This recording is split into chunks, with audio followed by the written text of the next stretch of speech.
हमारे चैनल को सब्सक्राइब करें और बेल आइकन दबाएं।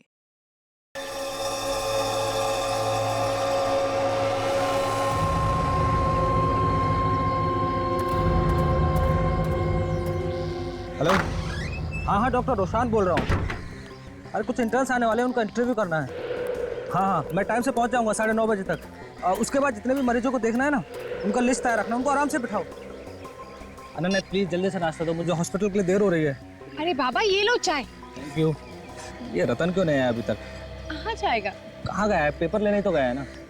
यार टाइम क्यों लगा रहा है? साहब आज बहुत डांटेंगे, देर हो गई काफ़ी। ये पेपर वाले रोज रोज मुझे डांट के कि साहब ऑफिस ना निकल जाए। आप पता नहीं।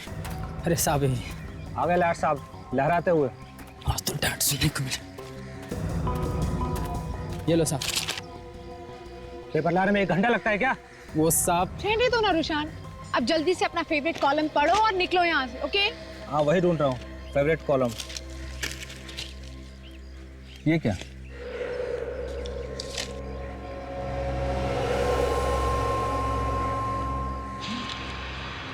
ओह माय गॉड, क्या हुआ साहब? क्या हुआ रुशान? अनन्या ये देखो क्या लिखा है मेरे बारे में, देखो। बड़े दुख के साथ हमें आपको सूचित करना पड़ रहा है कि डॉक्टर ईशान की 10 फरवरी को एक सड़क हादसे में मौत हो गई। चीके रोड पर एक बड़ी लॉरी ने उन्हें कुचल दिया। उनका अंतिम संस्कार दोपहर को 2 बजे पूरन घाट पर होगा। उनका दुखी परिवार। ओह माय गॉड रुशान, तुम्हारी मौत की खबर कहाँ से लाए ये सब? साहब किसने छापा ये सब? साहब मैं तो सिर्फ पेपर लाने गया था साहब, इसके बारे में ही नहीं। तो चुप कर और चुपचाप मुझे वहां लेकर चल जहाँ से लेकर आया। चल। रुशान वेट। समझने की कोशिश करो, पागल हो गए हो क्या? किसकी हिम्मत हो गई है मजाक करने की? हाँ साहब फिगर बता, देखता हूँ मैं तेरा फोन। वो दुकान से खरीदा था साहब। चल। रुशान यहाँ से खरीदा? हाँ साहब। रुशान प्लीज देखो, सब लोग देख रहे हैं, बवाल मत करो। रुको, तुम्हारी हिम्मत कैसे हो गई है मेरी मौत की खबर छापने की? हाँ अरे भाई साहब कौन सी खबर, कैसी खबर की बात कर रहे हो आप? ये इस खबर की बात कर रहा हूँ मैं। रुशान ये क्या कर रहे हो? रुशान छोड़ो उसे। तू मेरा एक्सीडेंट कराएगा? मेरे पास हरा पैसा कहाँ है? कहाँ से? रुशान पागल हो गए हो क्या? समझने की कोशिश करो, वो गरीब आदमी है, कहाँ से खबर छुपा? देखता हूँ तुम मुझे कैसे मरवाता है। शांत हो जाओ। कहाँ तेरा ट्रक? बुला तेरे ट्रक को। भाई साहब प्लीज। अरे मैडम ले जाइए, ये भाई साहब पागल हो गई क्या? कहाँ तेरा ट्रक?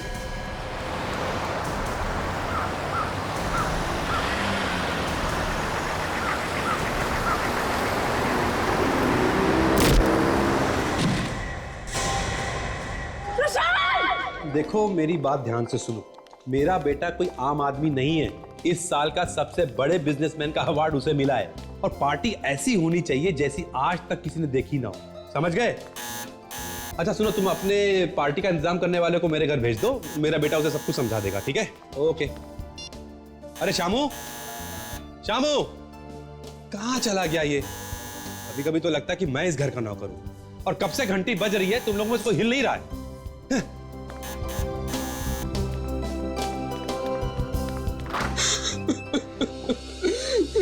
हिमांशु, आओ। क्या बात है, तुम रो क्यों रहे हो? क्या बात है? अंकल आपने बताया भी नहीं, मैं कोई पराया थोड़ी ना अंकल, मैं भी तो आर्यन के दोस्त हूँ अंकल। मैं जानता हूं, लेकिन हुआ क्या है वो तो बताओ। अंकल आर्यन की मौत हो गई और ये बात मुझे अखबार से पता चल रही है। तुम्हारा दिमाग तो नहीं खराब हो गया है? नहीं अंकल, मेरा कोई दिमाग नहीं खराब हुआ। ये देखिए इस अखबार में क्या छपा है। बड़े दुख के साथ सबको बताना पड़ रहा है कि 10 फरवरी की रात को अचानक आग लग जाने की वजह से मेरे बेटे आर्यन की मौत हो गई है। आज शाम 4 बजे घर में एक प्रार्थना सभा रखी गई है जिसमें उसकी आत्मा की शांति की पूजा की जाएगी। अरे अंकल संभालिए अपने आप को, संभालिए। हिमांशु, ये किसी ने मजाक किया है। मेरा बेटा आर्यन तो जिंदा है, वो अपने कमरे में है। व्हाट? वही तो मैं कह रहा हूं। आर्यन, ये बता मजाक किसने किया अंकल? वही तो मैं सोच रहा हूं। आर्यन बेटा,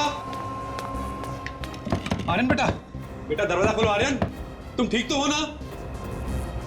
कहीं मेरे बेटे कुछ हो तो नहीं गया? आर्यन, आर्यन,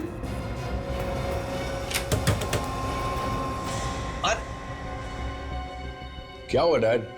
अरे बेटा तू ठीक तो है ना बेटा? हाँ मुझे क्या हुआ, मैं तो बिल्कुल ठीक हूँ।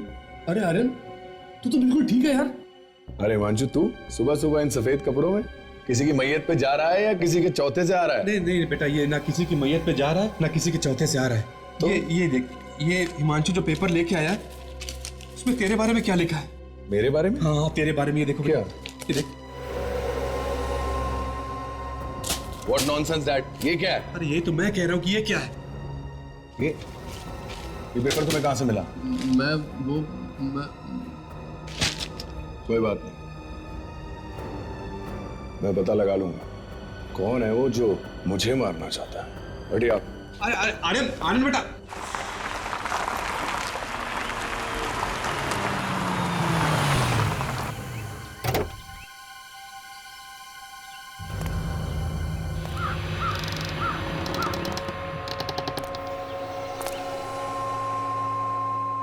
ये ले, आ गया मैं।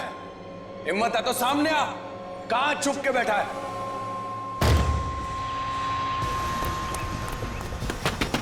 कौन है? दरवाजा खोलो। देखो तुम मेरे हाथ से बच नहीं पाओगे। दरवाजा खोल दो अभी के अभी। ये कैसी आवाज है? पेट्रोल? क्या चाहते हो तुम? दरवाजा खोलो, दरवाजा खोलो प्लीज।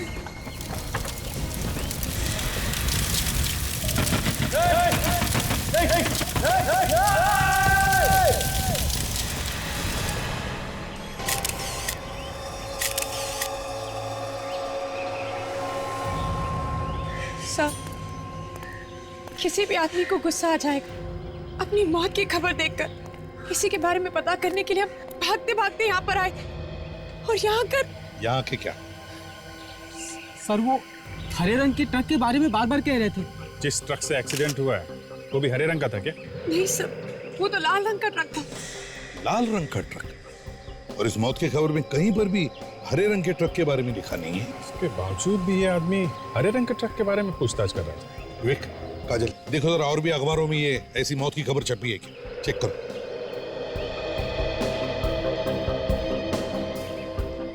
और तुम, कहीं तुम तो शामिल नहीं हो इस चक्कर में? नहीं साहब, मैं इस बारे में कुछ भी नहीं जानता।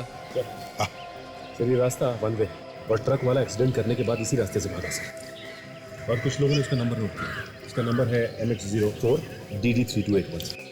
गुड, काम करो, कंट्रोल रूम में फोन करके इस ट्रक के बारे में बताओ। सर, हाँ।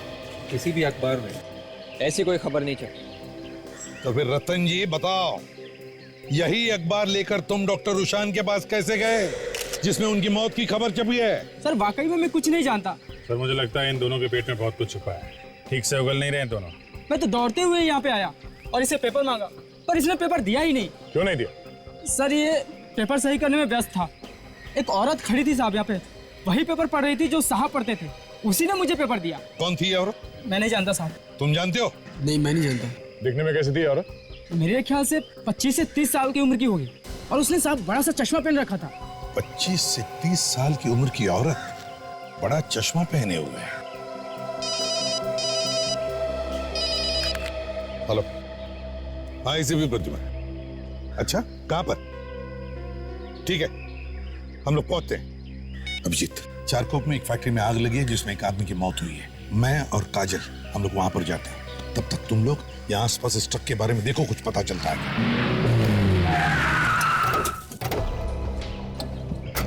नंबर तो वही है, वही ट्रक है जो लोगों ने बताया था।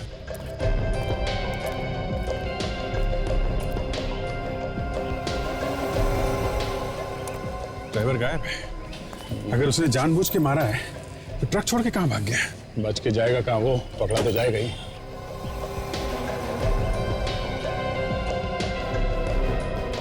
जी, यहाँ एक्सीलेटर के पेडल पे ग्रीस लगा हुआ है।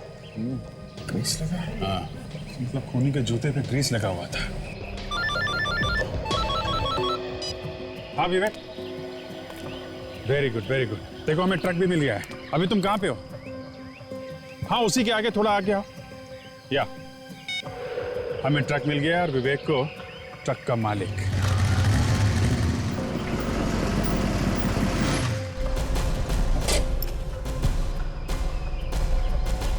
सर हाँ, आइए। इस ट्रक का मालिक सर। एक बात बताओ, ट्रक कौन चला रहा था? कौन है ड्राइवर आपका? एक औरत थी सर वो। ट्रक औरत चला रही थी? कौन है वो? जानते हैं आप उसे? मैं तो उसे नहीं जानता हूँ सर। तुमने पूछा नहीं उस औरत को ट्रक कहाँ लेके जा रही? मैंने रोकने की कोशिश की सर, लेकिन वो मेरे तरफ देखी और चली गई। वो आप मालिक हो और आपको मालूम नहीं ड्राइवर कौन है? हमारा ड्राइवर जो शंभू था सर, आज वो काम पर नहीं आया था और ड्राइवर एजेंसी वालों ने सर उस औरत को भेजा था यहाँ पर। कैसे दिखती थी वो?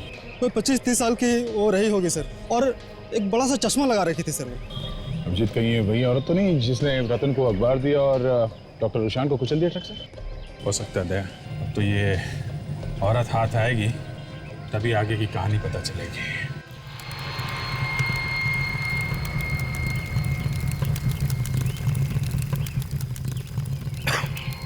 काजल, देखने से तो लगता है कि ये कोई एक्सीडेंट नहीं है। आपको ऐसा क्यों लग रहा है सब? तुम्हें डीजल पेट्रोल की बदबू नहीं आ रही है? हाँ सब आ तो रही है। और ये कोई डीजल पेट्रोल का गोडाउन भी नहीं है। इसका मतलब है किसी ने प्लान करके जानबूझकर आग लगाई है। देखो, अच्छी तरह से देखो, देखो कुछ मिलता है क्या? क्या सब? तब तक मैं इन लोगों से बात करता हूं।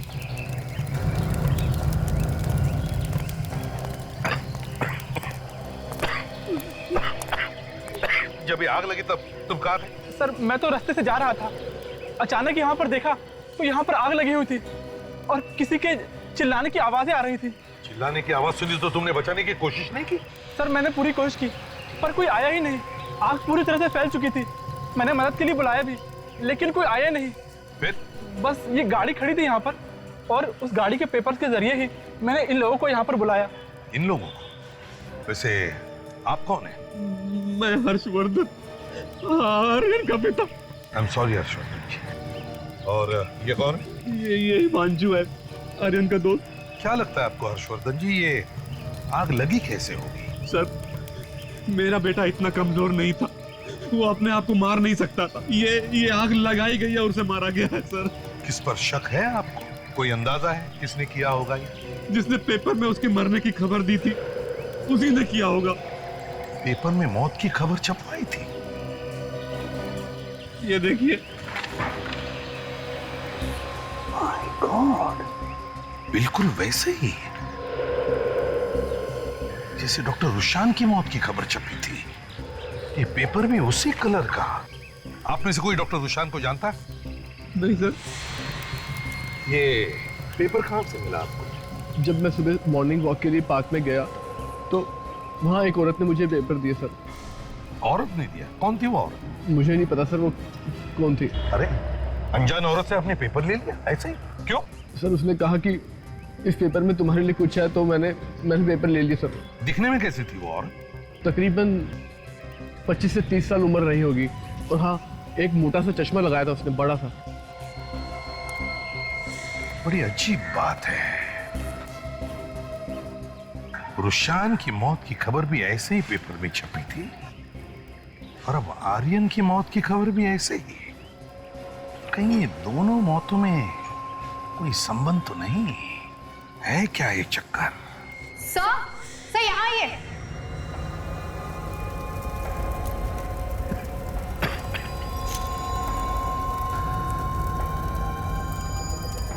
ये देखिए सर,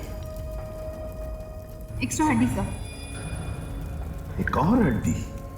हाँ, ये आर्यन की लाश की हड्डियां तो बिल्कुल वैसी की वैसी है। तो फिर ये और एक हड्डी कहां से आ गई?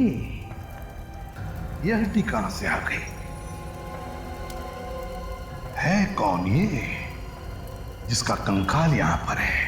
एक बात बताओ, अगर कोई अपनी मौत की खबर किसी अखबार में पढ़ेगा तो क्या करेगा? सर वो फोन करके पता करेगा कि ये खबर छपाई क्यों। या तो वो सीधा उस न्यूज़पेपर के ऑफिस जाकर ये पूछेगा कि उसके जीते जी उसके मरने की खबर छापी क्यों। मगर डॉक्टर रुशान और आर्यन जिनकी मौत की खबर अखबार में छपी है, इन दोनों ने ऐसे नहीं किया।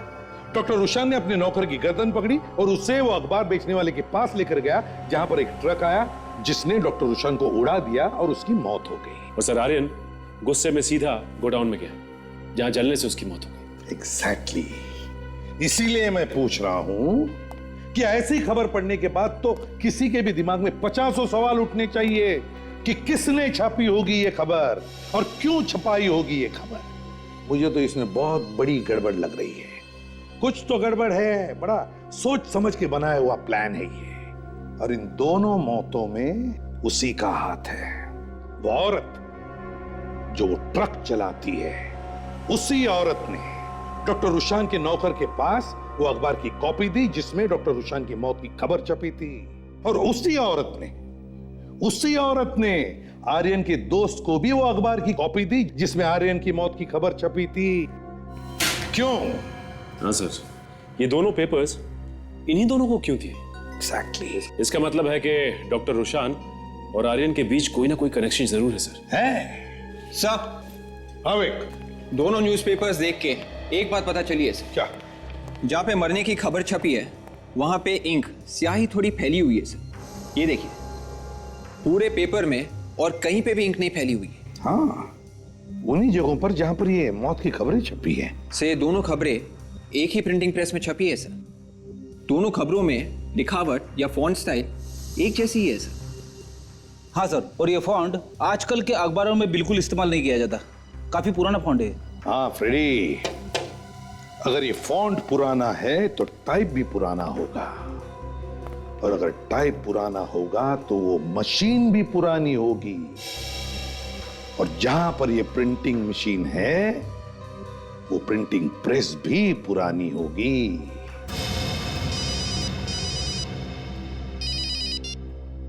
हाँ सारुंगे, चलो ये तो पता चल गया कि हड्डियां किसी आदमी की है, औरत की नहीं। हाँ बॉस, ये एक आदमी है और इसकी उम्र 30 से 35 साल के आसपास। सारुंगे, तुम इसी आदमी की बात कर रहे हो ना? हाँ बॉस, इसी की बात कर रहा हूं, क्योंकि ये तो हमें पता है कि ये हड्डियां आर्यन की। लेकिन सर, ये कैसे पता चला आपको कि ये आर्यन ही? दांतों से यार, और कैसे? ठीक,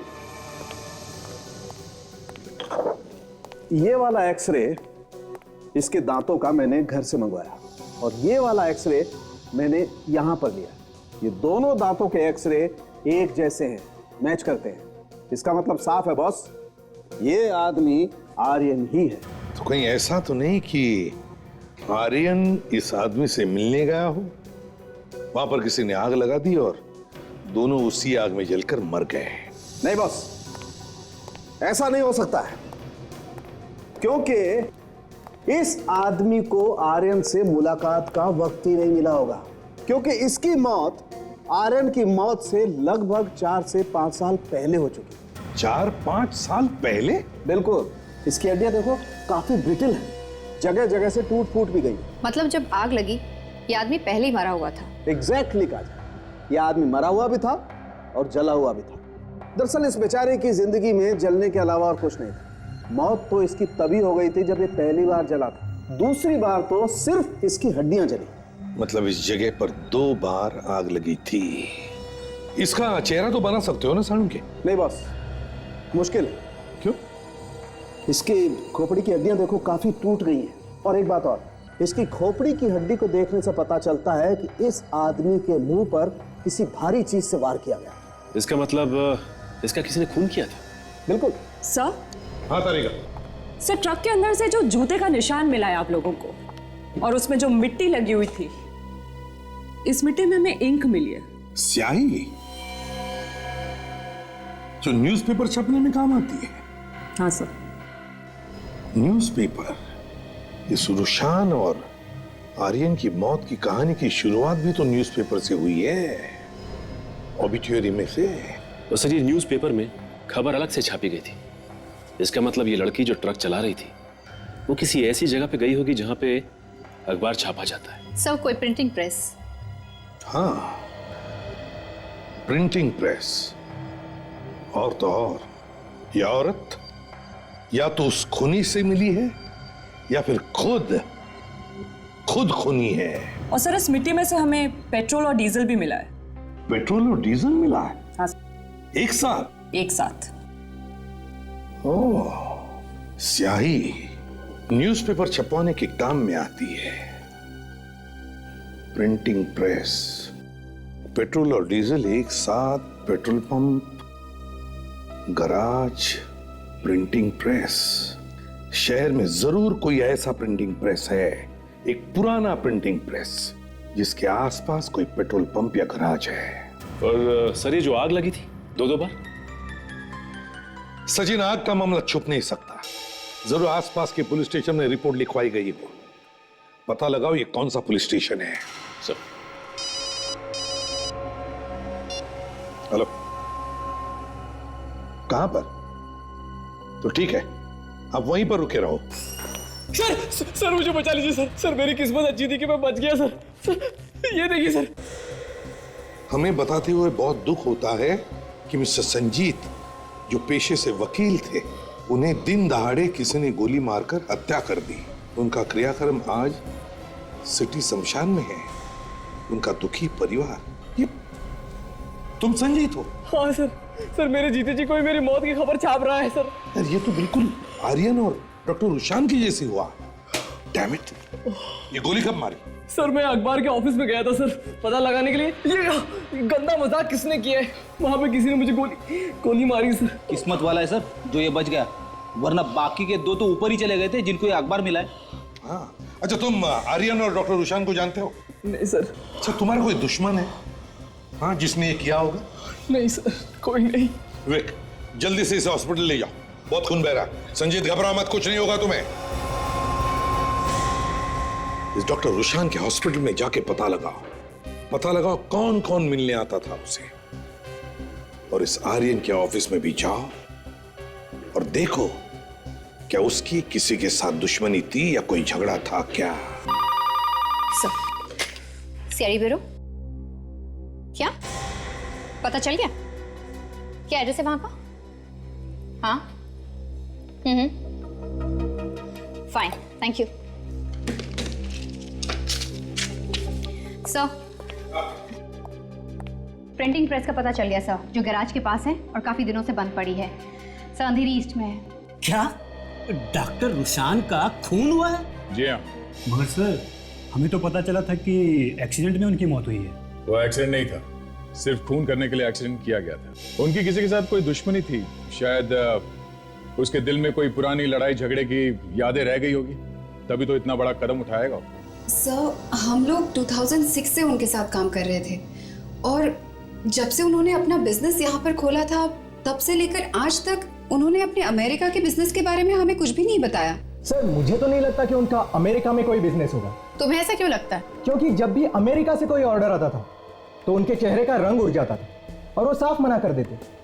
कमाल, जो आदमी अमेरिका से यहाँ पे आया हो बिजनेस करने, वो अमेरिका के नाम से क्यों घबराएगा? सर उनकी किसी से कोई दुश्मनी नहीं थी, ये बात मैं दावे के साथ कह सकता हूँ। सर वो अपने काम से काम रखते थे, ज्यादा दोस्त भी नहीं थे उनके।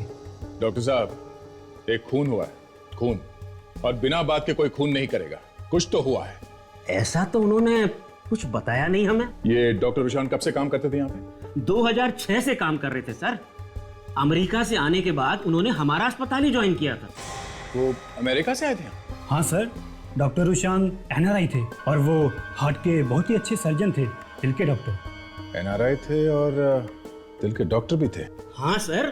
तो कहीं ऐसा तो नहीं कि उनके हाथों किसी मरीज की मौत हो गई हो ऑपरेशन करते करते और उसके रिश्तेदारों ने बदला ले लिया? सर कहीं ऐसा तो नहीं आर्यन वहां से कोई अपराध करके आया हो? ये बात हो सकती है, लेकिन अभी तक तो हमें उसके बारे में कुछ खास जानकारी है नहीं। आर्यन के पिता को भी उसके बारे में कुछ ज्यादा मालूम नहीं है। सर कोई मरीज तब मरेगा ना जब वो किसी का ऑपरेशन करते। अमेरिका से यहाँ आने के बाद उन्होंने एक भी दिल का ऑपरेशन नहीं किया था सर। हार्ट का सर्जन अमेरिका से आया और एक भी ऑपरेशन नहीं किया, तो फिर वो करते क्या थे यहाँ पे? एक्चुअली बात ये थी सर कि जब से वो अमेरिका से यहाँ आए थे उन्हें एक अजीब सी बीमारी हो गई थी। उनके हाथ कांपा करते थे और हाथों की मसल्स भी अकड़ गई थी, इसलिए उनसे कहा गया था कि वो सिर्फ ऑफिस का कामकाज ही देखें। हमें जरा आप अपने कंपनी के पेपर्स दिखाइए, शुरू से लेके आज तक, रजिस्ट्रेशन से लेके आज तक के जितने भी डॉक्यूमेंट्स हैं सब। कितने सालों से देखभाल कर रहे हो यहाँ पर? सब 5 साल से हैं हम यहाँ पर। 5 साल से? जी साहब। और 5 साल में तुमने कभी मालिक को देखा ही नहीं? नहीं साहब, कभी जरूरत महसूस नहीं हुई। पगार टाइम पर मिल जाती है, और क्या हमें चाहिए बस। ये पगार देता कौन है तुम्हें? ये तो साहब हमें मालूम नहीं, बस इतना मालूम है कि कोई ट्रस्ट इसकी देखभाल करता है। तो मालिक ट्रस्ट है क्या? ये तो हमें ज्यादा कुछ मालूम नहीं, बड़े लोगों के बड़े चक्कर होते हैं साहब। बस इतना मालूम है कि ये प्रेस किसी कंपनी के नाम पर, अब वो कंपनी बंद हो गई तो बाद में ट्रस्ट के हाथ में चली गई साहब। अब कंपनी का क्या चक्कर है साहब, हमें कुछ नहीं मालूम। मालूम क्या है? पगार लेना खाली, कुछ नहीं मालूम।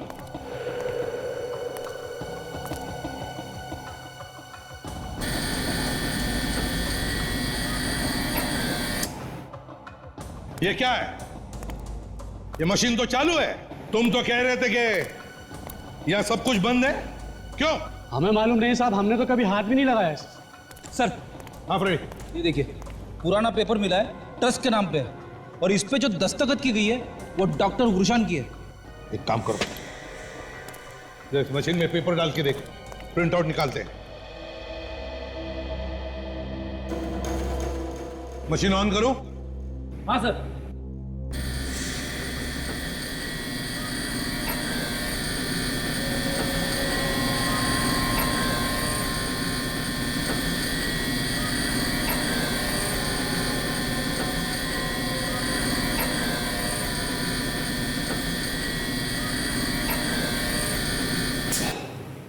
छप गया पेपर।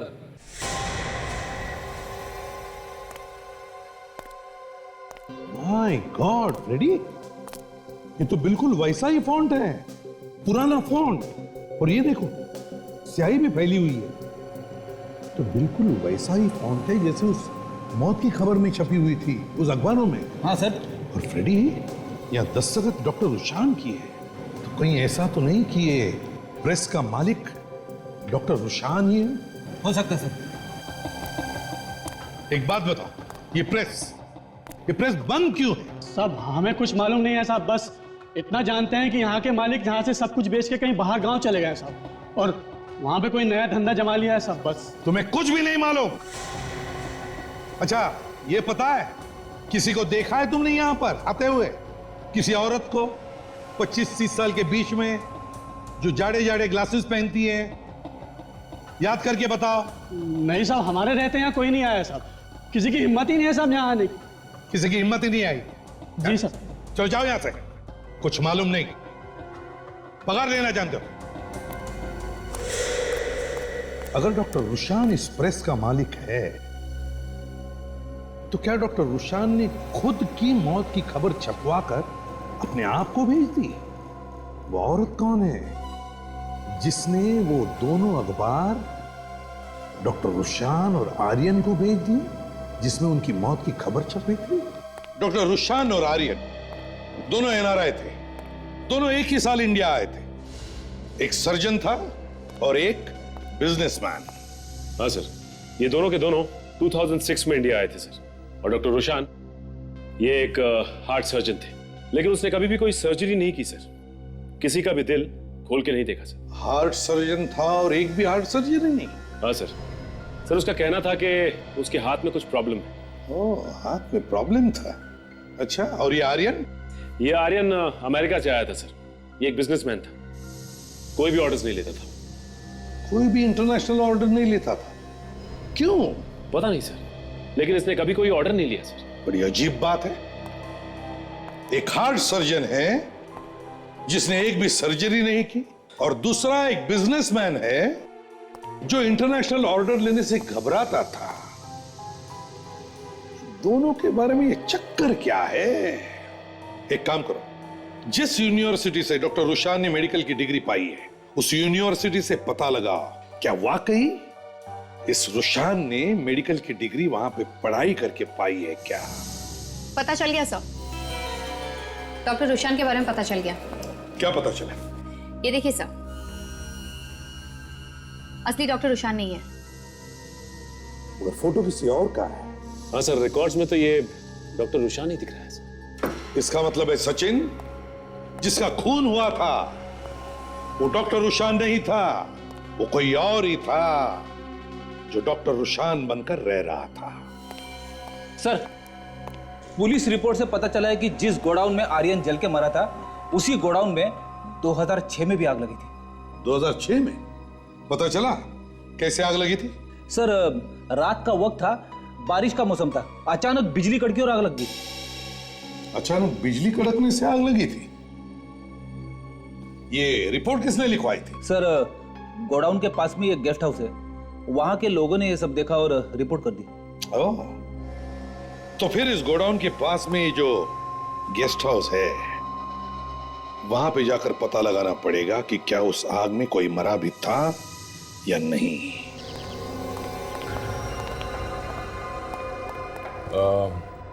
कुछ साल पहले यहाँ पास में चारकोल फैक्ट्री में आग लगी थी। हाँ हाँ, बिजली कड़कने से आग लगी थी। लेकिन आप लोग? हम लोग सीआईडी से। आप जरा ये फोटो देखिए।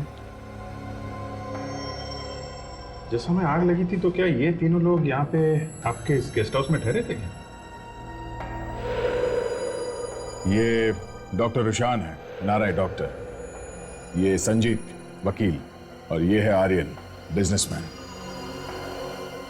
हाँ याद आया, ये यहाँ पहले बहुत आया करता था, लेकिन ये डॉक्टर नहीं है और ना इसका नाम डॉक्टर रुशान है। फिर कौन है ये? इसका नाम प्रतीक है। ये अपने दो साथियों के साथ अक्सर आया करता था। ये दो साथियों के साथ आता था? ये इसके साथ ये दोनों तो नहीं आते थे? इतना तो याद नहीं है। अच्छा, जिस वक्त यहाँ पे आग लगी थी उस वक्त आपके यहाँ बाहर के देश के लोग भी ठहरे थे क्या? हैं इंडियन लेकिन बाहर रहते हो, एनआरआई? मैं रजिस्टर देख के बताता हूँ।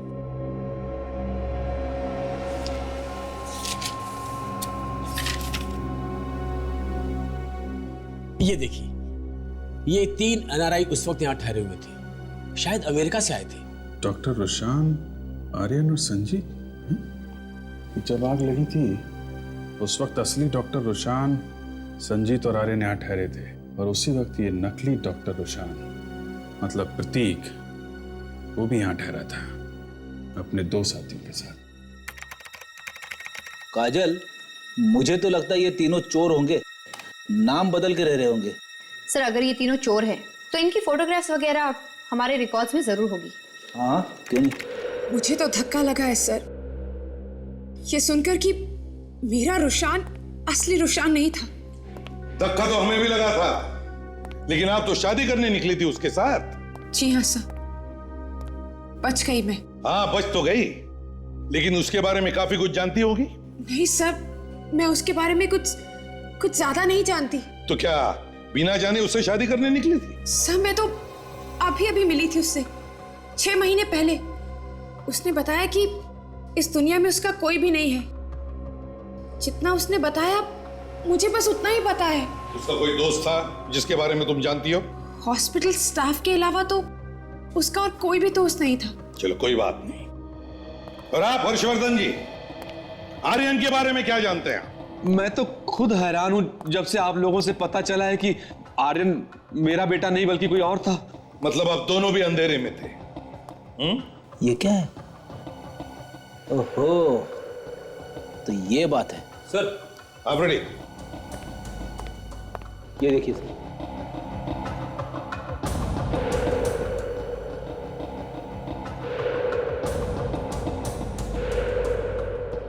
विकी, प्रतीक और भुवन तीनों के तीनों चोर, और वो भी जाने माने चोर। चेहरा कोई और नाम कोई और।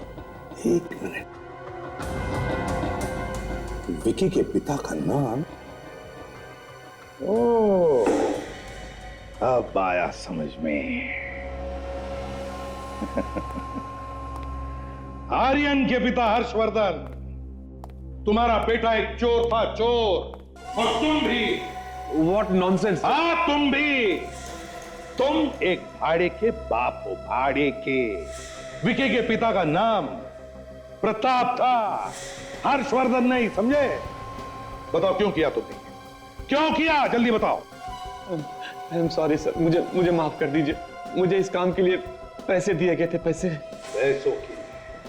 और आप अनन्या जी, जिस डॉक्टर रुशान से आप शादी करने वाली थी, उसका असली नाम था प्रतीक। प्रतीक? हाँ, प्रतीक। आप तो कह रही थी कि उसका इस दुनिया में कोई नहीं, उसका एक साथी है, अब भी है, और उसका नाम है संजीत। विकी, प्रतीक और भुवन, मतलब आर्यन, डॉक्टर रुशान और संजीत। अब ये संजीत बचा है, इसी से असली कहानी सुनते हैं। हाँ सर, मैं संजीत के साथ ही हूँ सर, वो अब ठीक है। आप फिक्र मत कीजिए सर, मैं उसके पास ही रहूंगा। ठीक है सर, मगर हुआ क्या सर? क्या चोर है? ओके सर, या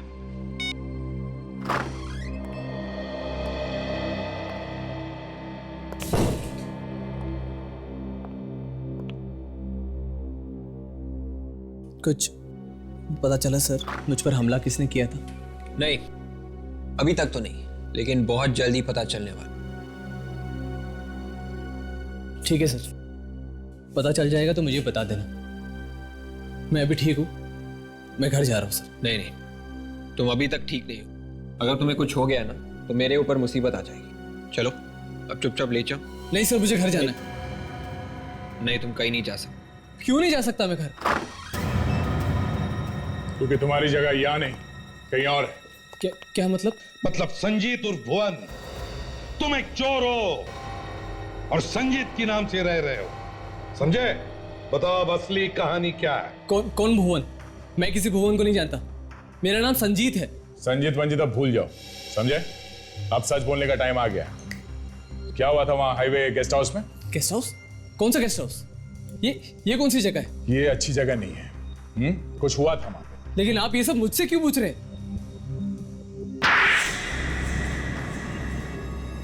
भुवन कौन है? मैं हूं सर।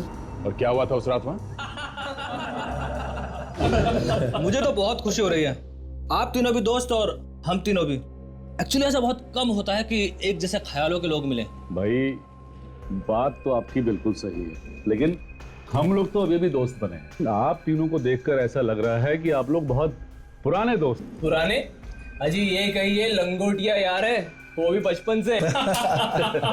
लेकिन आप लोग नए कैसे? हम लोग एक ही फ्लाइट में आ रहे हैं अमेरिका से।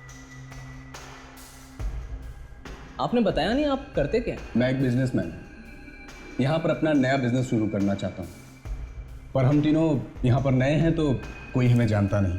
और आप क्या करते हैं? मैं सर्जन हूँ। ओह, हार्ट सर्जन। अमेरिका में तो मैंने लोगों के लिए बहुत कुछ किया है, लेकिन अब चाहता हूँ कि अपने देश वालों के लिए भी कुछ करूँ। और आप? जी मैं एक लॉयर हूँ, मैं एक लॉ फर्म में काम करता हूँ, यहीं सेटल होना चाहता हूँ। वापस जाने का तो मन ही नहीं करता, बहुत पैसा कमा लिया, सोच रहा हूँ कि अब यहीं पे रह के कुछ करूँ। उन लोगों ने अपने बारे में सब कुछ बता दिया था हमें, यहाँ पे कोई भी नहीं जानता था उन्हें। जो भी कोई था वो अमेरिका में ही था। हम लोगों के दिल में पाप आ गया था, सोचा इन लोगों को मार के इनकी जगह ले लेंगे, पुलिस भी तंग नहीं करेगी। इसलिए हम तीनों ने प्लान बनाया, एक एक करके तीनों को मार देते हैं। बस उस रात यही हुआ था हाईवे गेस्ट हाउस पर। उसके बाद तुमने विकी और प्रतीक के साथ मिलकर डॉक्टर रुशान, आर्यन और संजीत का खून कर दिया अलग अलग जगहों पर। हाँ सर। उस टैक्सी ड्राइवर का क्या हुआ जो उन्हें वहां गेस्ट हाउस में लेके आया था? उसने किसी को कुछ बताया नहीं? हमने उस टैक्सी वाले को ढूंढकर उसे कुछ पैसे देकर उसका मुंह बंद कर दिया और फिर उसके साथ मिलकर एक झूठे एक्सीडेंट का नाटक रचा। झूठे एक्सीडेंट का? कैसा झूठा एक्सीडेंट? टैक्सी वाले ने पुलिस वाले को बताया कि उसकी टैक्सी एक गहरी खाई में गिर गई और वो किसी तरह कूद कर बच गया। और पुलिस ने इस बात की छानबीन नहीं की? छानबीन की, लेकिन टैक्सी के अलावा और कुछ भी नहीं मिला। और उन्होंने अपनी रिपोर्ट में बताया कि गहरी खाई होने की वजह से लाशों का पता नहीं चला और यही खबर उनके घर वालों तक पहुंच गई अमेरिका में। ऐसा भी होता है दया, देखा? वाह रे वाह।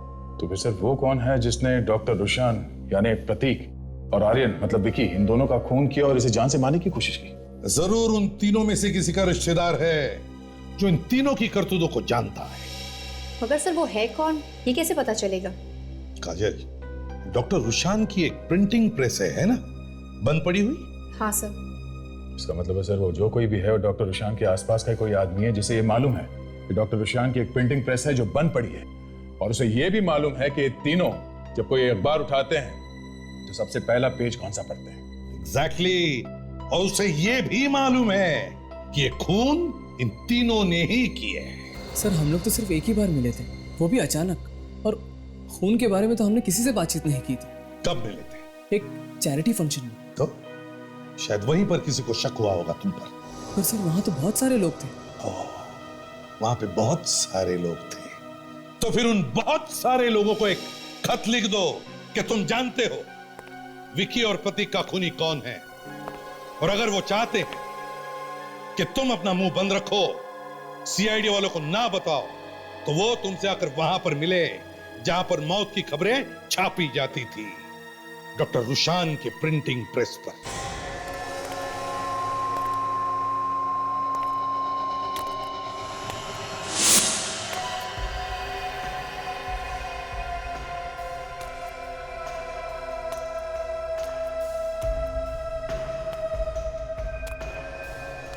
तुम?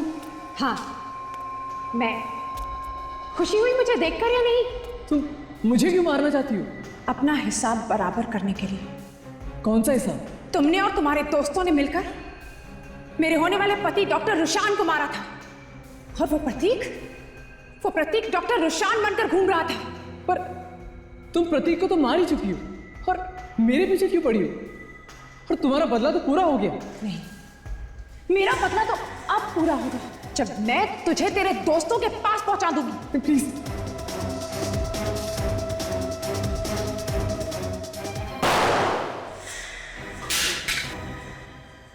बदले की आग इतनी भड़की हुई है कि खून के ऊपर खून करती जा रही है। हाँ? माना कि इसने गुनाह किया है, मगर तुम्हारा बदला लेने का तरीका भी गलत है। कानून सजा देगा इसे। अगर कानून सजा दे सकती थी तो ये इस तरह से खुलेआम नहीं घूमता। ऐसे लोगों को सजा देने का यही तरीका है। तुम्हारे भी सेक्रेटरी? सेक्रेटरी सिर्फ नाम के लिए, सिर्फ नाम के लिए बदला लेने का इंतजार कर रही थी मैं। मगर तुम इसे मारना क्यों चाहते? मैं संजीव की बीवी हूँ जिसका इसने खून कर दिया है, और अब ये संजीव बन के घूम रहा है। मुझे माफ कर दो। तुम लोगों को पता कैसे चला कि नकली संजीत कहां पे छुपा है? हमें अनन्या ने बताया। हमने एक चैरिटी शो ऑर्गेनाइज किया था, उसमें अपने सारे रिश्तेदारों को बुलाया था, और इन तीनों को भी। तभी हमें पता चल गया था कि सच क्या है। और फिर एक एक को ऐसे ही मारने का प्लान बनाया था, जैसा कि इन लोगों ने रुशान, आर्यन और संजीत को मारा था। मतलब ये सारा प्लान तुम तीनों ने ही बनाया इन्हें मारने का? हाँ, मैं अपने बड़े भाई के लिए कुछ भी कर सकता था। हमने उन दोनों का खेल तो खत्म कर दिया था। तू बच गया क्योंकि तेरी किस्मत अच्छी थी, लेकिन आज तू नहीं बचेगा। आज मैं तुझे सीआईडी के सामने मारूंगा। बस बहुत अच्छी प्लानिंग की थी, बहुत अच्छा प्लान बनाया। भागने के सारे रास्ते बंद हैं, कोशिश करना भी बेकार है, समझे? चुपचाप अपनी गन फेंक दो, ले लो गन। ये तो बहुत नसीब वाला निकला सर। इसकी वजह से इन लोगों की किस्मत खराब हो गई। अगर ये नहीं बचता तो शायद तुम लोग कुछ दिन और हमसे बचे रहते हैं। दो खून किए तुम लोगों, दो खून। अब जेल में सड़ते बैठना, फांसी का ऑर्डर आने तक।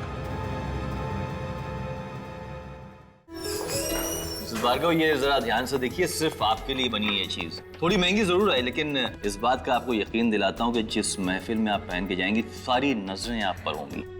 क्या कहते हो, ये वाला ले ले? ले लो भाई, लेकिन मेरी एक शर्त है। अब शर्त क्या है? कि तुम मुझे मेरे दोस्तों के साथ बाहर घूमने फिरने से नहीं रोकोगे। इस हार के लिए तो मैं कोई भी शर्त मान सकती हूँ। चले जाना अपने दोस्तों के साथ। आप लेकर तो दो ये। ठीक है भाई साहब, इसको पैक कर दो।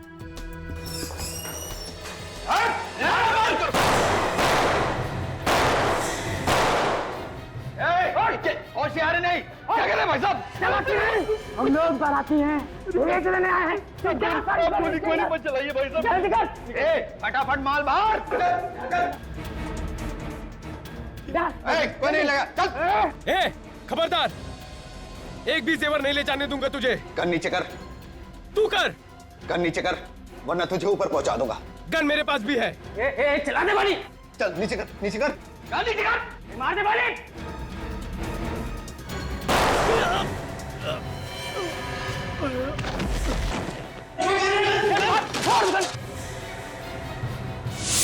अरे वॉचमैन को भी मार दिया गोली।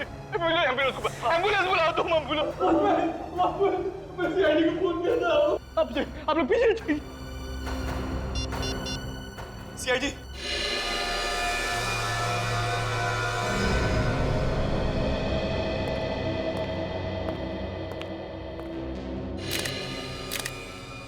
बेचारा ड्यूटी करते करते मर गया। बहुत बहादुर आदमी था सर ये। हमने तो डर के मारे अपनी सारी ज्वेलरी दे दी थी, लेकिन ये सीना ताने खड़ा रहा और अपनी जान दे दिया इसने। लेकिन ये गार्ड तो बाहर खड़ा हुआ था ना, इसने देखा कैसे नहीं कि लुटेरे अंदर आ गए? पता नहीं सर, 5-6 गोलियां चलने के कुछ देर बाद ही अंदर आया। 5-6 गोलियों के बाद आया? ये लुटेरे दिखते कैसे थे? उन दोनों ने मास्क पहन रखा था। लेकिन जब वो भागे तो पीछा तो किया होगा तुमने उसका? पीछा किया था सर, लेकिन थोड़ी दूर पर एक नीले कलर की गाड़ी खड़ी थी, उसमें वो लोग बैठे और भाग गए। नीले रंग की गाड़ी? ये उसका नंबर नोट किया आपने? हड़बड़ाहट में मैं नंबर नहीं देख पाया। और आपने इतना तो देखा होगा कि कौन से मॉडल की कार थी वो? जी, नीले कलर की टाइलों थी सर। नीले रंग के टाइलों? तो एक कंट्रोल रूम को फोन करो और कहो कि जहां पर भी नीले रंग के टाइलों मिले उसे रोको और पूछताछ करो। Yes sir. अभिजीत जरा देखो आसपास कहां पर गोलियां चली है, देखो जरा अच्छी तरह से। ये गोलियां कहां पे चली? सर एक तो इस तरफ चली थी।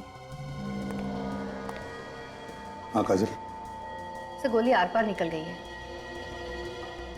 खून भी काफी बह चुका है। ये गन जरूर उन लुटेरों में से किसी की होगी। और दूसरी? इस तरफ। सर कमाल हो गया, इतनी गोलियां चली हैं लेकिन कहीं भी कोई गोली का निशान नहीं है, कोई शेल नहीं है सर। और निशान मिलेंगे भी कैसे अभिजीत? ये गन नकली है। गन नकली है? गन अगर नकली है तो फिर मेरा वॉचमैन कैसे मरा? वही पता लगाने हम लोग यहाँ आए, समझे? वही पता लगाना है। ये आपकी दुकान का सीसीटीवी कैमरा है ना? चालू है कैमरा? जी चालू है। विवेक, इनके साथ जाओ और चेक करो सीसीटीवी का फुटेज रिकॉर्ड हुआ है क्या।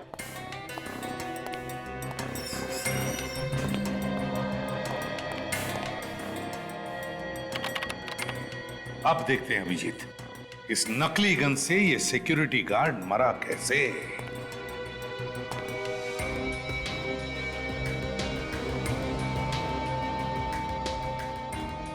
एग्जिट वन तो सीने पे है, मतलब सर गोली पीछे से चली है।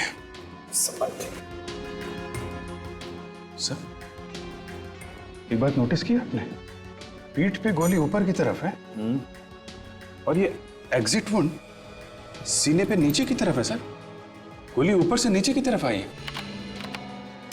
ये लगा ओके ठीक है। और गोली पीठ पर लगी है, तो हो सकता है अभिजीत ये सिक्योरिटी गार्ड ऐसे खड़ा होगा इस तरफ मुंह करके, गोली पीठ पर, ऊपर से नीचे की तरफ। इसका मतलब है अभिजीत गोली यहां से ऊपर से आई होगी, बाहर से। ये क्या है, छेद देख रहे हो अभिजीत कांच में? हाँ सर। तो कहीं गोली यहां से तो नहीं आई इस कांच में से, सीधे यहां से आई और सिक्योरिटी गार्ड के पीठ में घुसी और बाहर निकली। सर रिकॉर्डिंग तैयार है सर। अब पता चलेगा यहां पर हुआ क्या था। हाँ सुदान दिखाइए। यस।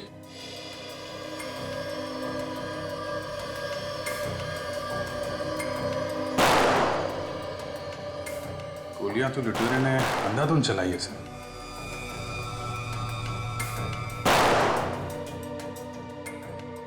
हाँ अभिजीत गोलियां तो चली है। काम कीजिए, जरा पॉज कीजिए और रिवाइंड कीजिए। बस अब स्लो मोशन में चलाइए, जितने धीरे से चला सकते हो उतने धीरे। अच्छा, एक एक फ्रेम।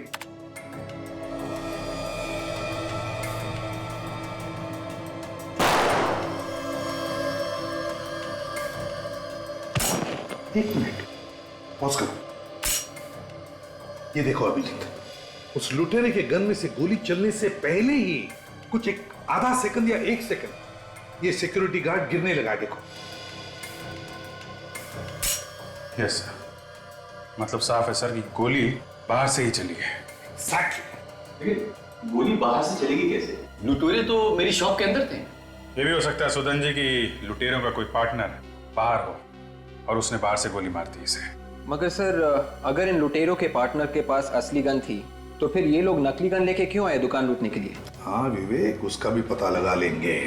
काजल, बाहर जाकर ढूंढो ढूंढो उस गोली को जिससे ये सिक्योरिटी गार्ड मरा था। जरा चलाइए फिर से, देखे तो सही।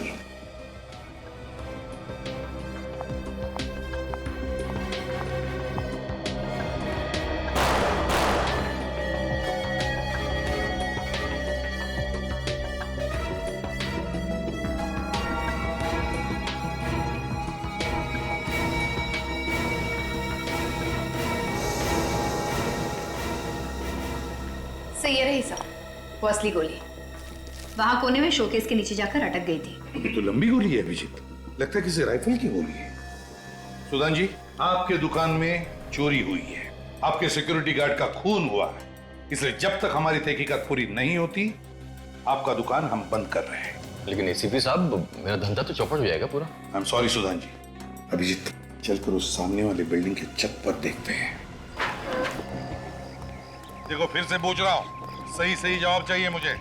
मैं ठीक ही कह रहा हूँ सर। एक आदमी का खून हुआ है, तुम्हारे जैसा ही वॉचमैन था वो, और उस पर गोली यहाँ से चलाई गई है। मगर सर मुझे कोई आवाज ही नहीं सुनाई दी। तुम उस वक्त ड्यूटी पर थे ना? जी सर। तो फिर आवाज कैसे नहीं सुनी गोली चलने की? सर यहाँ से शॉप बिल्कुल साफ दिख रही है।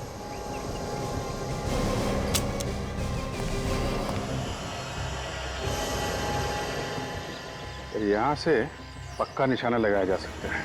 हाँ अभिजीत, लगता है बड़ी गन इस्तेमाल कर रहा था वो, टेलीस्कोपिक साइट वाली। एक मिनट, ये देखो अभिजीत, यहीं से गोली चलाई है, जूते के निशान है यहाँ पर। शायद खूनी के होंगे सर। हाँ अभिजीत। विवेक, जल्दी से देखो क्या साइज है जूते की, इसका निशान उठाओ। तो तुम उस वक्त ड्यूटी पर थे ना इधर? जी सर। काजल, खूनी ने 9 नंबर के जूते पहने हैं। यहाँ छत पे किसी आदमी को देखा था तुमने? जी सर। देखा था? जब इतनी देर से हम तुम्हें पूछ रहे कि क्या तुमने किसी को देखा था क्या, तब मुंह क्यों बंद था तुम्हारा? सर मैं तो बताना ही चाहता था मगर। वाह, बताने वाला था। कैसा दिखता था वो आदमी? सर वो, अरे याद करो यार, पत्थर जैसे खड़े मत रहो। कैसा दिखता था वो आदमी? सर ध्यान में नहीं आ रहा है कैसा था वो। इसी बिल्डिंग का आदमी था? और शायद इस बिल्डिंग का नहीं था। तुम ऊपर किस लिए आए थे? सर मैं पानी की मोटर बंद करने के लिए आया हुआ था। वो आदमी कहाँ खड़ा था उस वक्त? जैसे मैं टेरिस के अंदर घुसा तो आदमी मुझसे टकरा गया, और इससे पहले मैं उससे कुछ पूछ पाता वो गायब हो गया। अच्छा एक बात बताओ, उस आदमी के हाथ में कुछ था? कोई बंदूक वगैरह या कोई बैग? नहीं सर, उसके पास कुछ भी नहीं था। ठीक से याद करके सोच के बताओ, क्या उसके हाथ में कुछ था? पक्का सर, मैं सच बोल रहा हूँ, उसके पास कुछ भी नहीं था।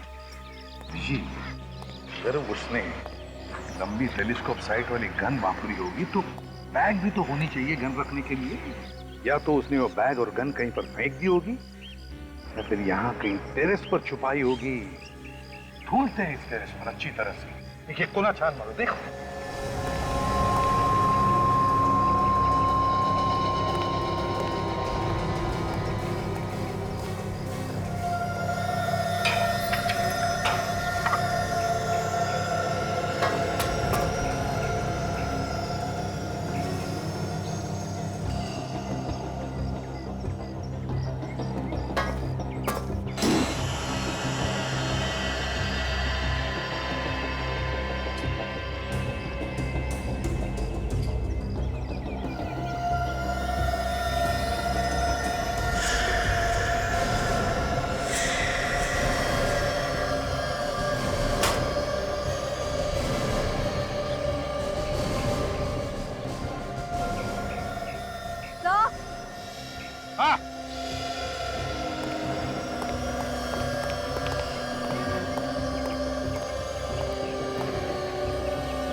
अभिजीत, मेरा शक सही निकला। ये उसी निशानेबाज की गन है जिसने यहां से गोली चलाई।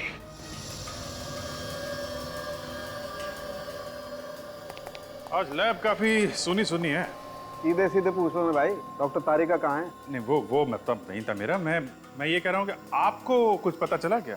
बस ये जो बुलेट आप लोगों को ज्वेलरी शॉप में से मिली है, जो इस गार्ड को लगी वो इसी गन से चलाई गई। इसी गन में से? तो इस गन के ऊपर कोई उंगलियों के निशान मिले?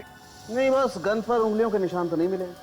मिलेंगे भी कैसे? खूनी तो शार्प शूटर है, या तो उसने ग्लव्स पहन के गोली चलाई होगी या फिर किसी और चीज से बाद में इस पर से उंगलियों के निशान मिटा दिए होंगे। और इस गन के बारे में? बस एक गन खास ऑर्डर देकर के बनवाई गई, मेक टू ऑर्डर। ऑर्डर दे के बनवाई है? इसीलिए इस गन पर कोई नंबर वगैरह भी नहीं। मैं इस गन को अंदर से भी चेक कर ही लेता हूँ। मतलब अभी भी चेकिंग बाकी है? यार तुम लोगों ने वक्त ही कहाँ दिया? यार सर उनके रो मत। ठीक है, अभी वक्त दे रहे हैं, चेक कर लीजिए आप। एक मिनट।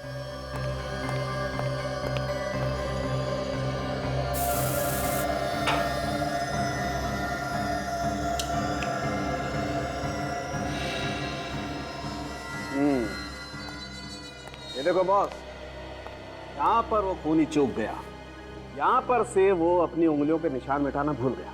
ये देखो। वाह सर उनके साहब, वाह, कमाल कर दिया आपने। हैं? थैंक यू अभिजीत, तुमसे कभी कभी एप्रिसिएशन तो मिल जाता है, वरना बाकी लोग तो। हाँ सर उनके, तुम कुछ कह रहे थे? नहीं, कुछ नहीं। कौन है? कौन ये? किसकी उंगलियों के निशान है इस पर? सर, एक सिक्योरिटी गार्ड को मारने के लिए उन्होंने इतनी तैयारी की?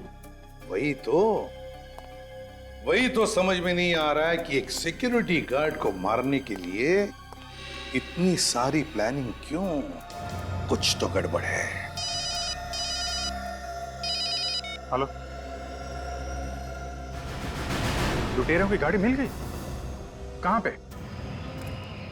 सर लोग दारू पीकर गाड़ी ऐसे चलाते हैं जैसे रोड पर इनके अलावा दूसरा कोई है ही नहीं। यहाँ पर कोई और भी होता ना सर तो वो भी मर गया होता। सड़क पर टेढ़े मेढ़े निशान देख रहे हो? ऐसा लगता है गाड़ी में कुछ हुआ है। ड्राइवर की किसी के साथ जरूर कुछ हाथापाई हो रही होगी, तभी गाड़ी आउट ऑफ कंट्रोल हो गई। सर कहीं ड्राइवर पिया हुआ तो नहीं था? हाँ, हो सकता है और नहीं भी हो सकता है, लेकिन गाड़ी के अंदर कुछ ना कुछ हुआ है, तभी कार वहां जाके गिर गई। सर कार तूफान की तरह आ रही होगी। तभी तो वहां से आउट ऑफ कंट्रोल हुई और यहाँ से लुढ़क के नीचे चली गई। सर, हाँ विवेक? सर गाड़ी में सिर्फ ड्राइवर की लाश है और कोई भी नहीं है? नहीं सर। कमाल है, इतने भयानक एक्सीडेंट में 2 लोग बच गए और भाग भी गए। चलो जरा देखते हैं, आप यहीं पे रुकिए।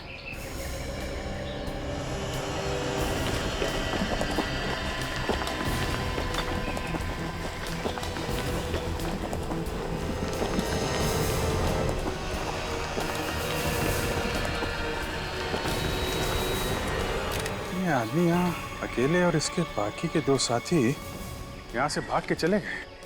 सर कहीं ऐसा तो नहीं कि वो दोनों ये ड्राइवर का खून करके भाग गए और फिर इसकी मौत को एक्सीडेंट का रूप दे दिया? हो सकता है। विवेक एक काम करो, जरा गाड़ी के अंदर जाके देखो, ड्राइवर को अच्छी तरीके से चेक करो।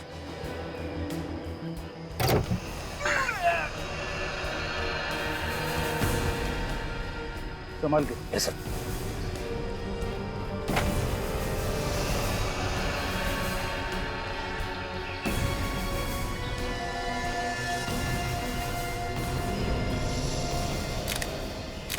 ये देखिए सर।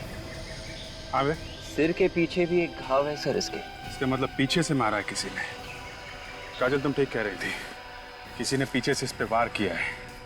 ये गाड़ी अपने आप यहाँ नहीं आई है, एक्सीडेंट दिखाने की कोशिश की गई है। ये लो, गाड़ी के पेपर ही नहीं है सर। गाड़ी चोरी की है, रॉबरी करने के लिए कोई अपनी गाड़ी लेके क्यों जाएगा? बात तो है। सर अगर वो बाकी के लुटेरे भी इस एक्सीडेंट में जख्मी हुए थे तो वो ज्यादा दूर तक नहीं जा सके होंगे सर। हाँ विवेक, शहर जाने के लिए उन्होंने कहीं से ऑटो वगैरह तो किया ही होगा। यहाँ से बाहर जो शहर से पहले नाके पे ऑटो स्टैंड है ना, वहाँ चल के पूछते हैं किसी ने 2 घायल आदमियों को देखा है क्या।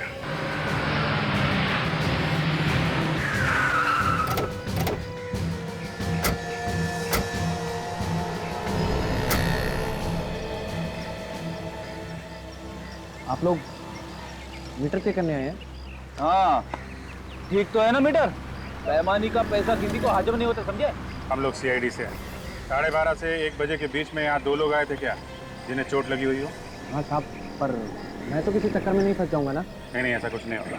ये बताओ आए थे क्या? हाँ साहब आए थे, 2 लोग थे, काफी खून भी बह रहा था, एक का तो शायद पैर भी टूटा हुआ था। कौन लेके गया था उन्हें यहाँ से? चीरू लेकर गया था उन्हें। चीरू है अभी यहाँ पर? चीरू तो अपने घर पे होगा। ये चीरू के पास मोबाइल है क्या? हाँ साहब, फोन नंबर है ना? फोन करो। ये लीजिए साहब, ये नंबर है।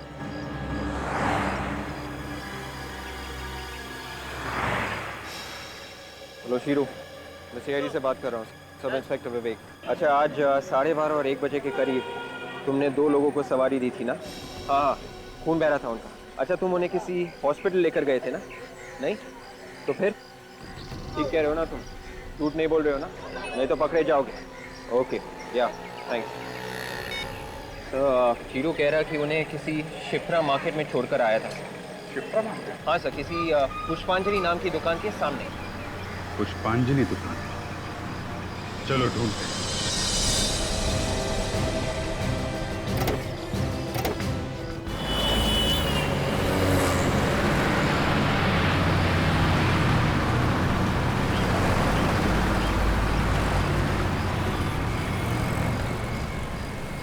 सर, वो रही पुष्पांजलि नाम की दुकान।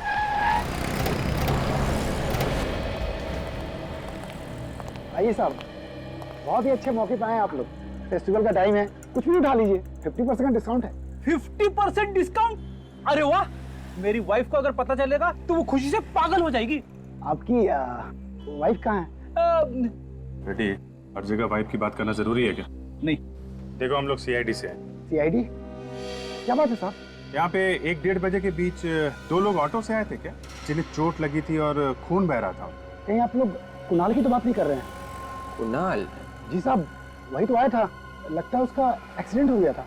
लेकिन यहाँ पे क्यों आया था? यही पास नहीं रहता वो। कहाँ पे रहता है? यही सामने घर है उसका।